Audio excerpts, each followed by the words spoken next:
Samuel chapitre 3. Tozui na mukanda na Samuel chapitre 3 à partir du verset 1 jusqu'au verset 9. Et bongo kobanda na verset 1 à 9. La Bible déclare ceci. Le jeune Samuel était au service de l'Éternel devant Élie. Et bongo elenge Samuel azalaki na musala na Nzambe liboso na Élie. La parole de l'Éternel était rare en ce temps-là. Et bongo liloba na Nzambe ezalaki na moment na rare na tango wana. Les visions n'étaient pas fréquentes. Et bongo emoniseli ezalaki ya komesana te. En ce même temps, na tango wana Élie commençait à avoir les yeux troubles. Et bongo Élie abandaki penza komona malamu te. Ne pouvait plus voir et était couché à sa place. Et bongo alalaki nesika na ye po abandaki komona malamu te. La lampe de Dieu n'était pas encore éteinte. Et bongo mwinda na Nzambe nano e bomamaki te. Et Samuel était couché dans le temple de l'Éternel. Et bongo Samuel ye alalaki na ndaku na Nzambe. Où était l'arche de Dieu? Bisika wapi sanduku ya mibeko na Nzambe ezalaki. Alors l'Éternel appela Samuel. Et bongo Yahweh Nzambe abengaki Samuel. Et il répondit, me voici. Pe ayanoli ngai oyo. Et il courut vers Élie et lui dit. Et bongo akimi mbange pa Eli alobi boye. Me voici car tu m'as appelé. Abi ngai oyo po obengi nga. Et Élie. Élie répondit. Et bongo Eli alobi boye. Je n'ai point appelé. Ngai na bengi yo te. Retourne te coucher. Kende nanu kolala. Et il alla se coucher. Akei kolala. L'Éternel appela de nouveau Samuel. Et bongo Yahweh Nzambe abengi susu Samuel. Et Samuel se leva, alla vers Élie. Et bongo Samuel akei epai ya Eli. Et dit, me voici car tu m'as appelé. Alobi ngai oyo po ete yo bengi nga. Élie répondit. Et bongo Eli alobi boye. Je n'ai pas appelé mon fils. Ngai na bengi yo te. Retourne te coucher. Samuel ne connaissait pas encore l'Éternel. Et bongo Samuel ayebaki nanu malamu Nzambe te. Et la voix de l'Éternel ne lui avait pas encore été révélée. Et bongo Yahweh Nzambe pe mungongo na Nzambe nanu emonisamaki na misu na Samuel nanu te. L'Éternel appela de nouveau Samuel pour la troisième fois. Et bongo Nzambe abengi su Samuel pona mbala misatu. Et Samuel se leva, alla vers Élie. Et bongo Samuel alamuki akepa Eli. Et dit, me voici car tu m'as appelé. Alobi ngai oyo po bengi nga. Et Élie comprit que c'était l'Éternel qui appelait l'enfant. Et bongo Eli ayekososola ete ezali ne Nzambe ne mutazo benga. Et dit à Samuel, pe ayebisi Samuel boye. Va, couche-toi. Et si l'on t'appelle, tu diras, parle, Éternel. Car ton serviteur écoute. Et Samuel alla se coucher à sa place. Amen. On peut s'asseoir. On peut clamer la parole de Dieu. On peut s'aimer pour la parole de Dieu. Amen. Amen. Ce matin, nous allons parler sur un thème qui est très important, c'est l'appel. Et bongo lelo tokolobela mama ya likambo na biso kobengama. On peut relater un peu l'histoire de ce que nous venons de lire. Tolingi tobeta lisolo na o biso toti kotanga. On nous parle du jeune Samuel. Bazali kolobela biso elenge Samuel. Qui est Samuel? Samuel azalaki nani? Samuel est le fils de Anne et de Elkana. Et bongo Samuel azalaki mwana ya Anna pena Elkana. Sa maman Anne était une femme stérile. Et bongo maman Anna azalaki mwasi oyo abandaki kobota te. Mais la Bible nous montre que chaque année elle montait vers le temple de Dieu pour prier. Et bongo makomi lobi tango nyonso tu abandaki komata na ngomba po asambela. Et sa rivale l'a maltraitée parce qu'elle n'avait pas d'enfant. Et bongo mbanda ya mama na ye abandaki konyokola ye po ete Anna abandaki kobota te. Mais une fois Anne s'est rendue dans le temple de l'Éternel. Et bongo mbala mususu Anna akendaki na ndaku na Nzambe. Elle s'est mise à prier. Et bongo abandaki kosambela. Et le sacrificateur Élie pensait qu'elle était ivre. Et bongo nganga Nzambe Eli ayebaki ete ye alangwe masanga. Elle a répondu au sacrificateur qu'elle n'était pas ivre, mais qu'elle exprimait sa douleur, qu'elle répondait sa douleur. Alobi ete nga na langwe te na meli pe masanga te mais nazali mwasi oyo natondisami na makambo ebele na motema na ngai. Élie lui a dit va en paix. Abi kende na kimia. Et que Dieu t'accorde ce que ton cœur désire. Nzambe apesa yo oyo ozali koluka. Et l'année qui a suivi, Anne a conçu. Et bongo na ne wana oyo elandaki Anna nde aye kozwa ze. Et Anne avait fait un vœu à l'Éternel. Et bongo Anna ye asalaki oyo ezalaki mokano liboso na Nzambe. Elle avait demandé à l'Éternel que ce soit un mâle, un garçon. Ayebisaki Nzambe ete soki okopesa nga mwana ya mobali, mwana wana ya mobali, et cet enfant je vais te le prêter. Et le rasoir ne passera jamais sur sa tête. C'est ainsi que Anne a honoré son vœu et est allée reposer ou laisser l'enfant auprès de l'Éternel.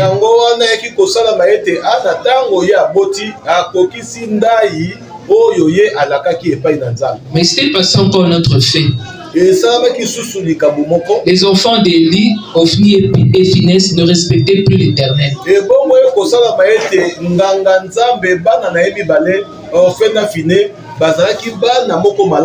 Ce qui fait que la parole d'Éternel était rare en ce temps-là. Et il n'avait plus de vision. Mais en secret, Dieu se préparait déjà une personne. C'est ainsi que Dieu a appelé Samuel. Samuel était dans le temple, donc il dormait dans le temple. La première fois, on l'appelle, il retourne vers Élie. La deuxième fois, il retourne encore vers Élie. La troisième fois, il retourne encore vers Élie. Élie comprend cette fois-là que c'est l'Éternel qui appelle l'enfant. Il lui a dit, si cette fois-ci tu entends encore la voix, dis, parle, ton serviteur écoute.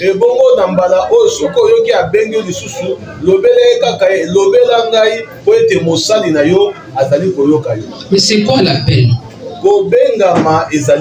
Année 2025, c'est l'année de répertoire, année de souvenirs. Année 2025, c'est année de répertoire, année de souvenirs. Dans nos répertoires, nous avons les différentes listes ou bien des noms des personnes que nous appelons régulièrement. Et bongo, na kati na ba répertoire na biso, tozalaka na momesano ya kokoma ba kombo oyo, tobengaka bango mbala mingi. Donc nous avons la facilité de lancer un appel et d'atteindre ces personnes. Wana tozali na momesano ete ya kobenga mutu, pe ya kobengisa ye ayo kapelo laka na yo. L'appel, c'est le fait d'appeler une personne par sa voix. Comme je suis en train d'appeler par exemple Maman Bilonda, je l'appelle avec ma voix. Et bongo kobenga ma ezali kosala maete nazo benga mutu na mungongo na nga pe mutu oyo nazali kobenga tozali kosolola pe tozali koyokana maloba oyo tozali kosolola. Je peux aussi appeler une personne par des gestes. Par exemple, je fais un petit signe là-bas, Maman Mimi. Na koki pe kobenga moto oyo azali koyoka sima lokola Mama Mimi nazo benga ye pe ayoki mungongo na nga ngai mutu na bengi. Mais pourquoi on appelle? Pourquoi Dieu nous appelle? Est-ce que Dieu est-il obligé de nous appeler? Qui est censé être appelé par Dieu? Que devons-nous faire pour que nous soyons sensibles à l'appel de Dieu? Comment répondre à cet appel-là? Y a-t-il différentes sortes d'appels? Nous commençons d'abord par ce qui est élémentaire, ce qui est bas.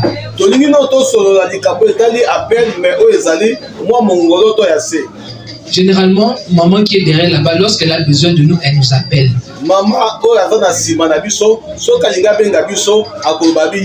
Mais quand elle nous appelle, c'est qu'il y a un petit souci, il y a quelque chose qu'elle aimerait nous transmettre.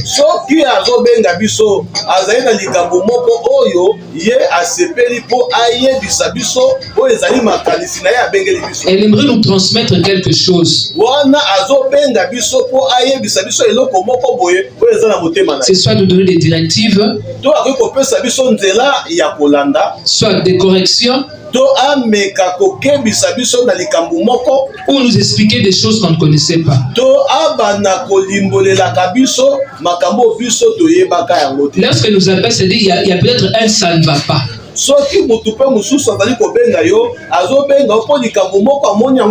Elle aimerait corriger quelque chose.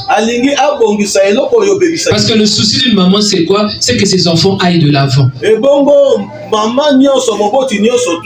azalina momesa no pe posa ete bana na ye bakende pe liboso. Aucun parent ne voudra perdre son enfant. Et bongo moboti moko te akolinga ete abungisa bana na ye. Nous allons maintenant sur le plan spirituel. Donc nena na lolenge ya molimo. Mais pourquoi Dieu nous appelle? Pourquoi Dieu a appelé Samuel?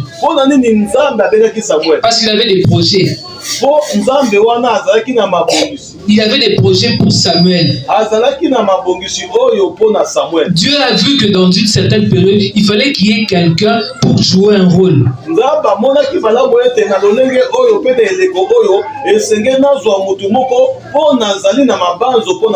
Dieu voulait changer les choses. Dieu en tant que père, il devait communiquer, parler avec les gens. Et qui devait être l'interprète entre Dieu et les hommes.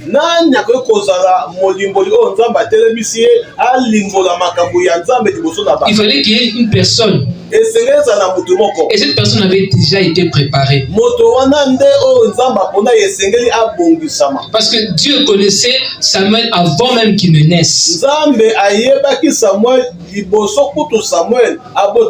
Si nous prenons le livre de Romains chapitre 8, versets 29 à 30, on nous parle de ceux qu'il a appelés, il a prédestinés, il les a justifiés, il les a glorifiés.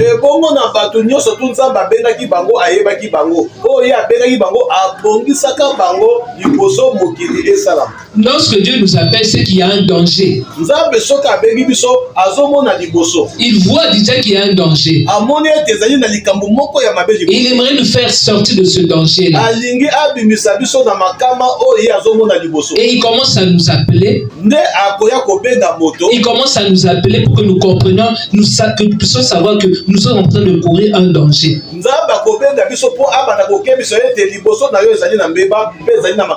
Mais Dieu n'appelle pas n'importe qui. Dieu appelle une personne qui est disponible aussi. C'est pas n'importe qui. La Bible dit que beaucoup sont appelés, mais peu sont élus. Mais qui sont ces élus? Qui sont ces personnes qui sont appelées? Ce sont les personnes que lui-même a choisies dans sa préséance.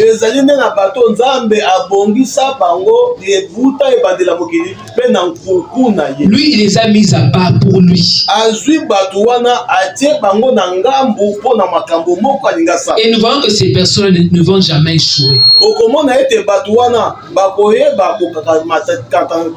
L'exemple de Samuel. Il fut un grand juge, un grand sacrificateur en Israël. Parce qu'il avait été appelé. Nous voyons que Samuel, il fallait qu'il soit aux côtés de Élie pour qu'il comprenne.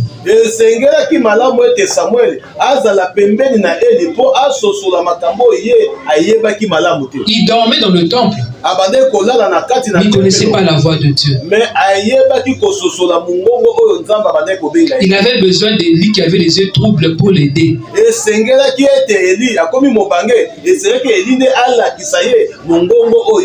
Élie a interprété qui était Samuel. Élie a compris qui était Samuel. Élie a préparé Samuel. Et Samuel au côté d'Élie, c'était comme son enfant.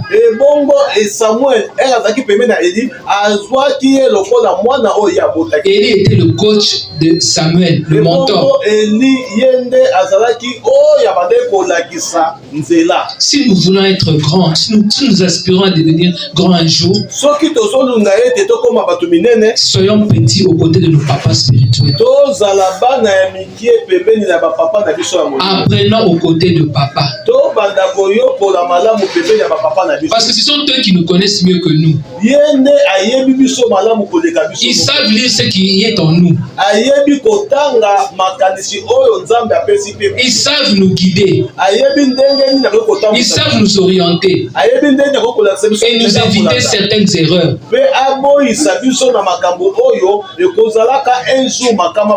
Si nous voulons être grands demain, imitons nos pères spirituels. Comme nous avons des très bons pères spirituels, imitons-le. Parce que papa a passé beaucoup de temps avec Dieu. Il connaît la voix de Dieu.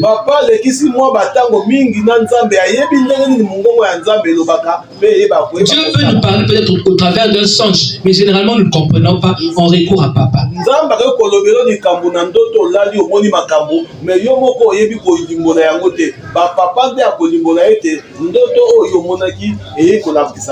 Ou un message que nous n'arrivons pas à interpréter.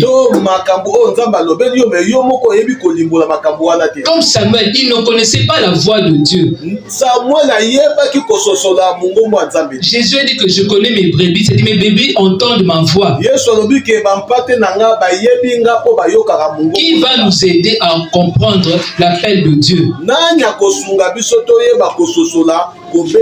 Il y a plusieurs voix que nous entendons ces derniers temps. Est-ce la bonne voix? Est-ce le véritable appel? Parce qu'il faudrait qu'il y ait papa pour nous aider à mieux comprendre notre appel aussi.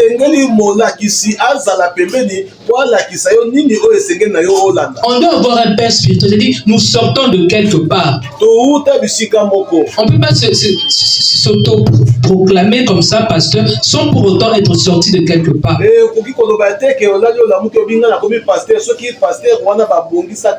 Ton appel vient d'où? Qui t'a appelé? Quel est le signe de ton appel? Nous voyons que Samuel est né grâce au fruit de la persévérance de sa maman.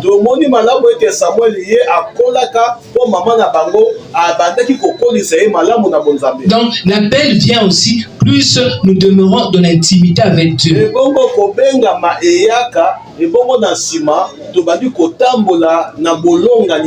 On peut se poser la question, pourquoi cette année Dieu nous parle de thèmes qui semblent nous dépasser un tout petit peu?